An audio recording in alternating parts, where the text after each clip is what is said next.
Hello everyone and welcome back to a new video. Today I'm very excited because I'm doing one of my favorite things. I'm reorganizing my bookshelves again. So I have done this recently. I just didn't make a video about it. The thing about my bookshelves is that it's a very tight fit for all of my books to fit on there. So when I reorganize them, I can't really leave space for new books. And the problem with that is sometimes I get new books.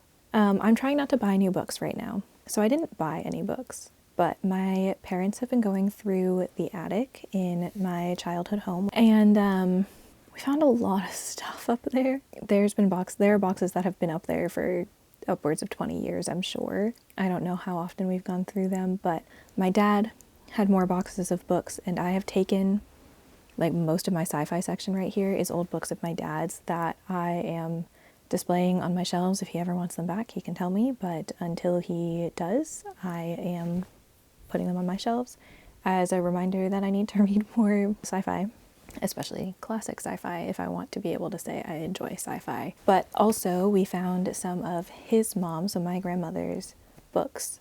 She had quite a few boxes of books that are older than me, older than this house.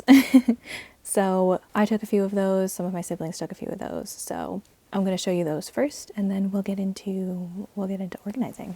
The books I got from my dad are unsurprisingly more sci-fi. These are all authors that you'll maybe recognize, maybe not. Okay, I don't actually know if this is sci-fi, but I'll probably put it with my sci-fi anyway.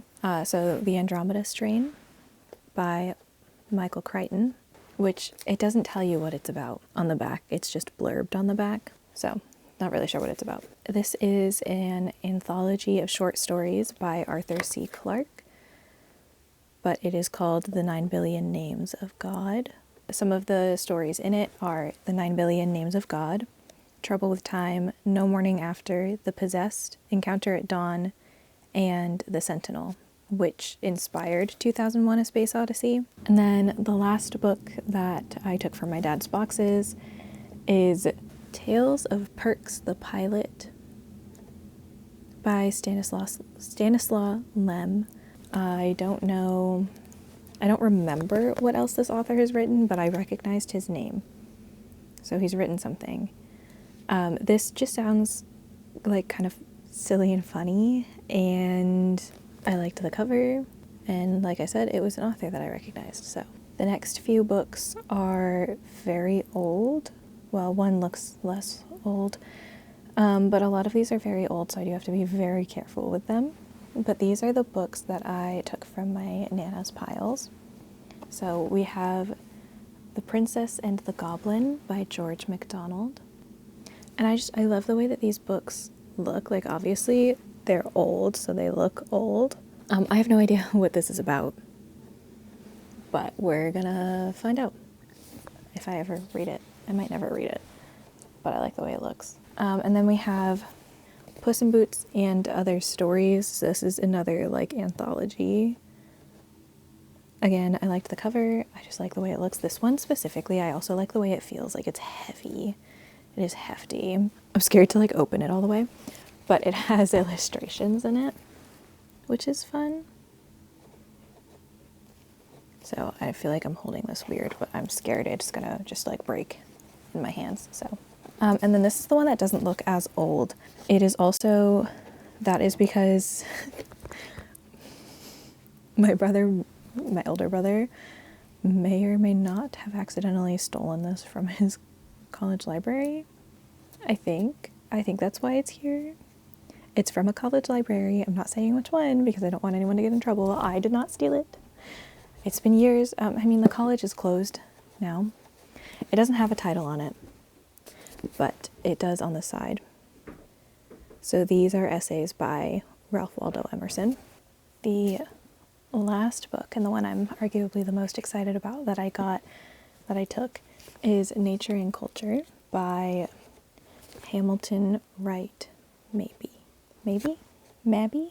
I looked the author up, and I believe that they are local to my area. And there's really no telling how old this book is, but it's kind of destroyed. Like, you can see the edges here are kind of a lot.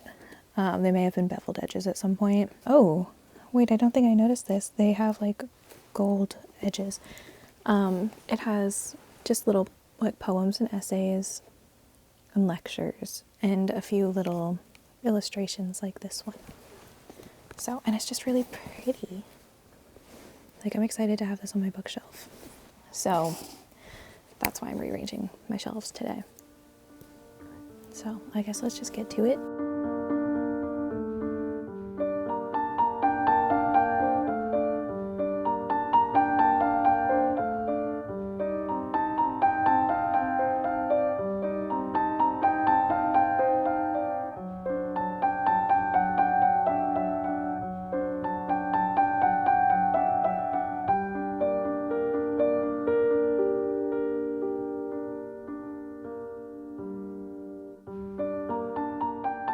I am going to do the least fun part of this off camera, which is figuring out where I want things to go, and then I'll come back when I have figured it out.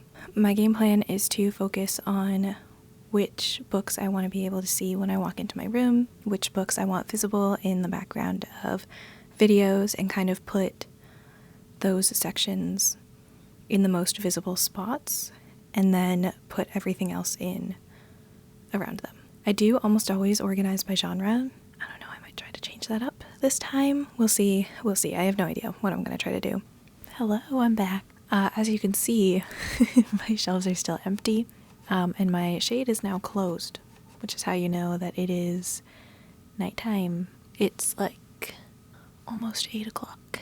So, and I also have some other stuff I gotta get done today. So I'm gonna try to put all of these books back on the shelf right now while I watch a documentary about, listen to a documentary about Mars.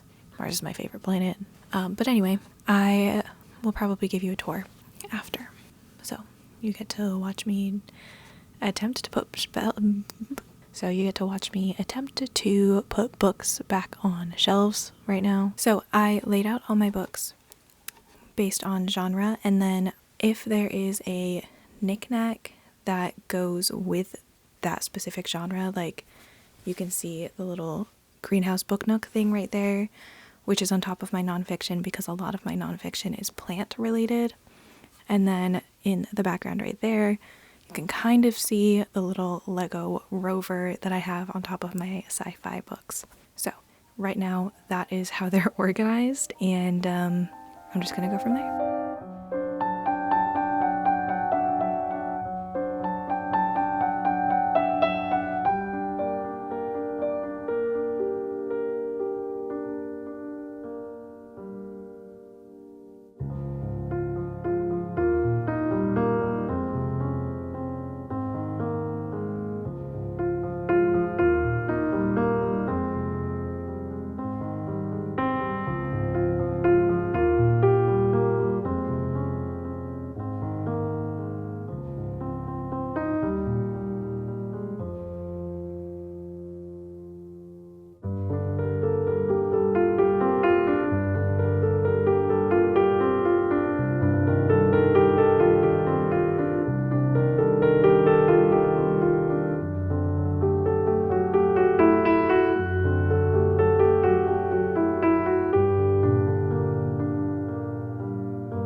Alright, besties, it's time for a tour. Okay, so first off, this is what it looks like from afar. Please ignore the cords. The top two shelves remained the same, but they are I'm sorry if my hand is shaky, my YA classics. I made this shelf right here, my sci-fi and fantasy, and then I put two of those books that I said I got from my Nana just kind of in between because I needed something to go there and they fit. If you watched my physical TBR video, then you'll see that most of these were on it. So most of my sci-fi is on there. Next we have my romance shelf. This is probably my biggest shelf. Like, it has the most on it. So yeah, this is my romance shelf. I put my Christmas winter romances at the end as like their own section, but it's not really their own section. And then I like kind of feel bad having this all the way over in the corner after I spent so long building it, but right now I would rather have my books displayed. And so this is how it just worked out best. So I didn't rearrange this today, but this is my little music section. I have my 5 Seconds of Summer album covers, my Harry Styles ticket that I bought on Etsy. Back to the shelves though. This did not change, but these are my Kermit books. My friend got them for me for Christmas a couple years ago, and I love them. Right here, which is a corner that you see a lot if I'm filming in the chair that is in front of my bookshelves, usually, is my like dark romances. I don't know why it won't focus, but I decided to add Immortal Dark to that. And then I have a vintage camera. I had another vintage camera. Up here, neither of these work. This is what the top looks like. I want to change it. I mean, like, clearly I need to finish putting up these string lights. And I don't always have fresh flowers, but I usually do. I have my little candles and some art, but I want to rearrange this section at some point. And I just got a flickering flame light bulb for this. I'm very excited about that. Next to my dark romance is all of my literary fiction. Another section of a lot of books that I have not read yet. I thought it was fitting to have my like scary books right under my dark romance books, and also to have Madame Leota here. I just feel like it makes sense. So those are my also mostly unread scary books. My Dark Vanessa is, I don't know why I keep putting it in this section. It really belongs in the literary fiction section, but it's here, so it's there. It's just a dark, as in heavy, book. And then in the middle of this shelf is all my historical fiction, historical romance. These are a series that I've read a lot since I was a kid. We have I believe this is my 5 Seconds of Summer wristband from the Five Sauce Show tour, Fake Plant.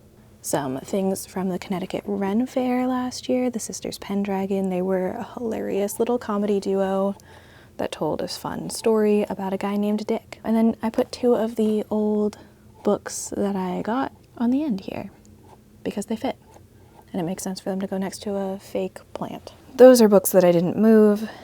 It's a mix of nonfiction, journals, yearbooks, coffee table books. Like, these are very coffee table books. Some Disney stuff, Disney pins, my book stamp, which I really need to use. I need to stamp more of my books. Bookmarks.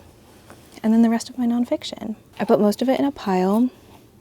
As you can see, I gravitate towards nonfiction about nature, except for Witches, Sluts, Feminists, which is clearly not about nature, unless you're talking human nature. And also a poetry book at the bottom that I just never know what to do with, so I keep it in this section. Alright guys, that is the video. Thank you so much for watching. I personally love these bookshelf reorganization videos. Why did I say it so weird? If you liked this video, please give it a thumbs up. If you want to see more of my face, please subscribe. Thank you all so much for watching. Have a wonderful day.